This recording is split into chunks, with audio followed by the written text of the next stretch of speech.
ও আমার প্রিয়তমা, তোমার লম্বা কেশের স্পর্শ বলে দিচ্ছে তুমি আমার হৃদয়ের রানী। এই সেই চুল, যে চুলে আমি সারাদিন রাত ভর তেল মাখাই দিই। জান, কথা দাও তুমি আমাকে কখনো ছেড়ে যাবে না।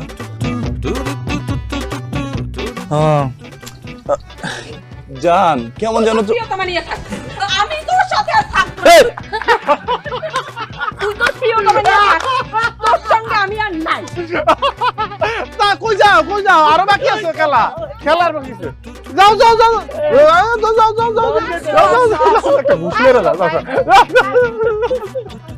আমার লাগে কোনো বেহারি না, আমি রাইতের অন্ধকারে সেরি খুঁজে বের হয়ে নাই। রাইতের অন্ধকারে নাকি সেরি খুঁজতে পাইছে? শুনছেন, আপনার জামাই বলে রাইতের অন্ধকারে মায়া ধরে। এই এটা তুমি কি কইলা? হ্যাঁ, আমার জামাই রাতের অন্ধকারে শাড়ি খুঁজবো কে? আরে ফেস লাগাও করে, এটা কইছি না, মানে উপমাটা কইছি, বুঝছো? ঠিক আছে, সবার সামনে তুমি প্রমাণ করে দাও তো তুমি আমার কত ভালোবাসো। অসুবিধা নাই, প্রমাণ দেবো। এই যে বড় আপা কিন্তু সইরা গিয়া বইলো হইলো, হ্যাঁ বড় আপা সরে গেছে। ডাইন পাশে দুলাভাই, বড় আপা সরে গেছে। দুলাভাই, এই আপা আপনি আবার সরছেন কি? আম্মার জায়গায় এলেন কেন? আপা আম্মার জায়গায় আয় পড়ছে দুলাভাই।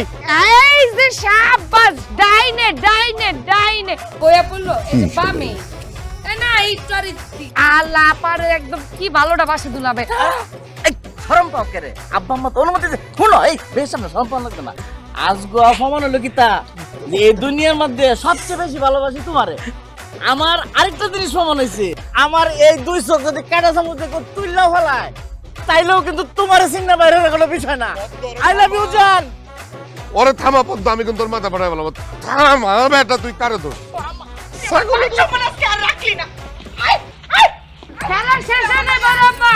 আসো এবার আমি বান্ধি। আপা হইছে, এই বাড়িতে আর কোনো খেলাধুলা, কোনো প্রতিযোগিতা হইব না। কি করলি তোরা দেখছস না?